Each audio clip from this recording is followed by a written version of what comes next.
Hi and welcome to the very first Education Technology Innovation podcast. Today is Wednesday the 11th of November 2015. The goal of this podcast is to share and educate teachers from all over the world how they can simply and easily integrate technology into the classroom to ensure a meaningful and engaging learning environment and classroom interactions.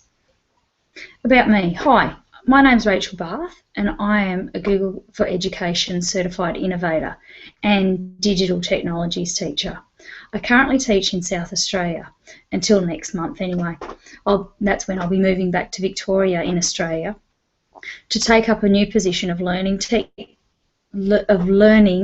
teacher at Swan Hill College. For those of you who are not familiar with rural Australia, Swan Hill is approximately 250 kilometres north of Melbourne and is situated on the banks of the beautiful Murray River. My new position is based around professional development, and I hope this podcast will become a community of learning and collaboration of practical resources for my new colleagues and teachers across Australia and the world. I've taught for over 15 years in 3 states of Australia.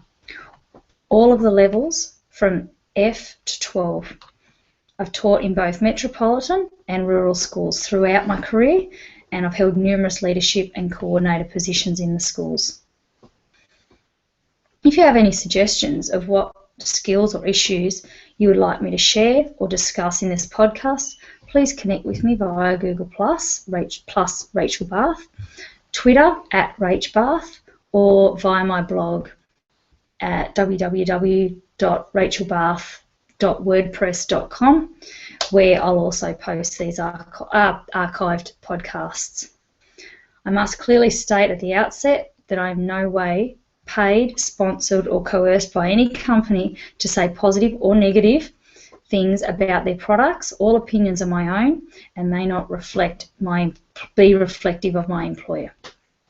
So welcome to episode 1, and this is where I would first of all like to bring my training in Google Apps for Education. As a learning tool, I've found this very transformative for teaching and learning.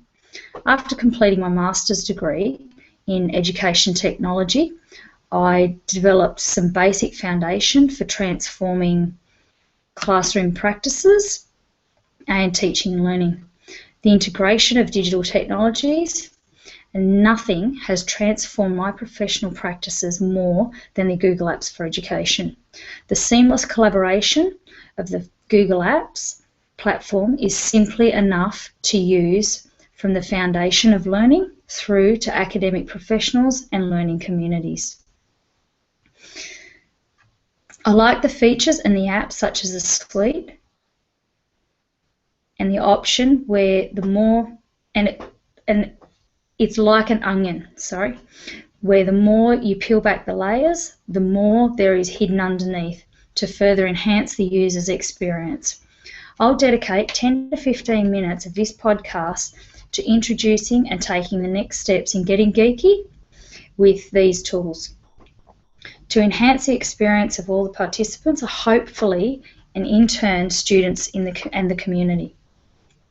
So what is Google Apps for Education? Google Apps is a free set of communication and collaboration tools that includes emails, calendar, documents, and more than 50 million students and teachers and administrators in schools around the world use Google Apps for Education.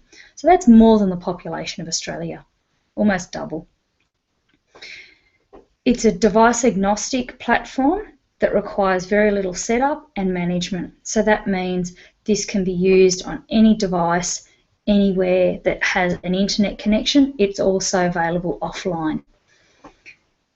And it's available for all students for a very basic level of learning right through to your higher academic levels. In addition to these apps named above, the application suite is organised in a cloud-based space where it can be accessed by any device online that has an internet connection. Some features are also available offline, like I said earlier, if they've been synced with a particular device. So we'll talk about those in the coming episodes. To complete the Google Apps Suite, there is third-party developers who build add-ons for additional functionality and features. And the Apps Suite continues to develop with these as demonstrated since the introduction of Google Classroom in 2014. Over the coming episodes, I'll delve further into these apps and individually and give you more details and practical examples of how they can be used in the classroom. If you don't already access Google Apps for Education, don't panic. You can access most of these tools through a personal Gmail account, but I warn you, if you don't yet have this suite, please begin the discussions with your school leadership or the decision makers, because I guarantee you will want this product, and it can take several weeks for verification and to get that full access to come through. Okay, my next product I would like to talk about tonight is Minecraft for Education, so Minecraft EDU. As a gaming platform, some examples we'll explore in more detail in the coming weeks. If you have a child with a computer with Minecraft installed, I implore you to take a look over their shoulder, like I did several years ago with one of my children, just for 10 minutes and see what they're doing. These kids are demonstrating skills that we want them to be able to display in our classrooms and the wider community. And if they are in a server, they're working collaboratively and communicating clearly to people of varying ages and from different backgrounds. They're researching skills and knowledge and problem solving. Their resilience is built as each challenge is faced and almost always failed in the first instance. And that's what we want to see from our kids: failure, resilience, and resurrecting from that and being able to do that problem solving ongoing. Whether they're in creative server or a survival server, the forms of the game are exponential. There is some exponential learning, and curriculum outcomes are demonstrated. I'll explore these in further detail in the coming episodes also. So what is Minecraft? The easiest way to describe Minecraft, and the way I have used it for a long time, is that there are various platforms of the game, including Xbox, PlayStation, Pocket Edition, so that's for Android and iOS devices, and the PC version, which runs on all platforms of the computer.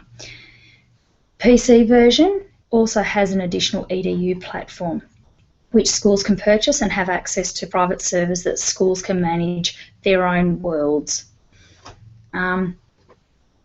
These various platforms are also in different game modes. Obviously, there's the creative one that I mentioned earlier, where players can build and create, only being restricted by their imagination.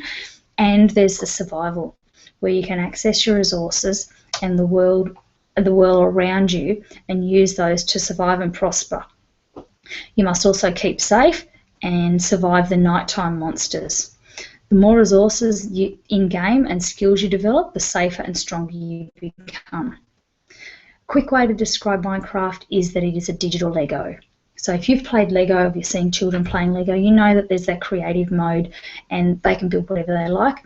Or in the creative side of Minecraft, if they are given a Lego kit and they've got to follow the instructions. So that's basically what I liken it to. 5 quick simple lessons in Minecraft that if you have access to that you could start immediately with, working through the tutorial world in Minecraft EDU. With younger students or those who have never played Minecraft on a PC before, this is a great learning foundation. The skills are both creative, in both creative and survival, so they do get that exposure to both sides. Creative mega build. This is where I get students to research a building, research something that's interesting, a structure that's interesting. Might be the Eiffel Tower, it might be the Sydney Harbour Bridge, it might be just a local building in the community. Get them to research it and recreate it to scale and visually accurate in the game, so in creative mode, and the students then get a choice of a task that is of interest to them, so it's engaging, it fulfills their learning requirements, and this is best used in conjunction with a humanities investigation. Collaboration and team building is a third lesson. All students in the class or the year level work together on a group project. A great common task is to build a scale version of the school, which is an accurate representation. Again, this integrates measurement, planning, mapping, scale, and creativity. From my experiences, this can be one of the most rewarding and motivating tasks for students, as it's a common thread and everyone has the first-hand experience. A survival challenge that I really also like is setting some challenges that the students are able to achieve. So skills for staying alive and living longer than the first night in the game. And they do that by collecting and crafting and mining for resources to make their life in Minecraft more comfortable and sustainable. Starting with some simple wood challenges and progressing through and getting harder and harder, these challenges satisfy and the challenges and the players of all abilities. So this is where I say, okay, the first thing you need to do might be to collect some wood. So they go to a tree and they learn to punch a piece of wood, collect that, and from blocks of wood they then craft planks, and the planks then they can further craft to create other tools and survival kits. Sustainability is another favourite of mine. The environmental sustainability is a common factor across the world, and understanding this and the impact humans have on the environment can be demonstrated in Minecraft, and solutions to some of the detrimental effects can also be demonstrated with creativity, problem solving and crafting. The flexibility of Minecraft is definitely only limited by the imagination of you, the teacher, and your students. I again implore you to investigate and further look at Minecraft as a learning platform. This brings to the end of my first Education Technology Innovations podcast. I hope you've learnt something and something new, and I've inspired you to take on a new perspective in your teaching. It'd be great to keep up the conversation going of the platforms that and where you've accessed this podcast. Again, access and connect with me at +Rachel Barth on Google+, Twitter at @RachBarth, on the web at rachelbarth.wordpress.com, and remember to connect with me if you have any questions, requests or suggestions for my future programs. Thank you for watching, and I look forward to seeing you in the next episode. In a fortnight from now, I plan. So that will be Wednesday the 25th of November at the same time, so 7:30 Eastern Daylight Savings Time, 8 o'clock Australian Central Daylight Savings Time, or +9:30 GMT. Thanks for watching.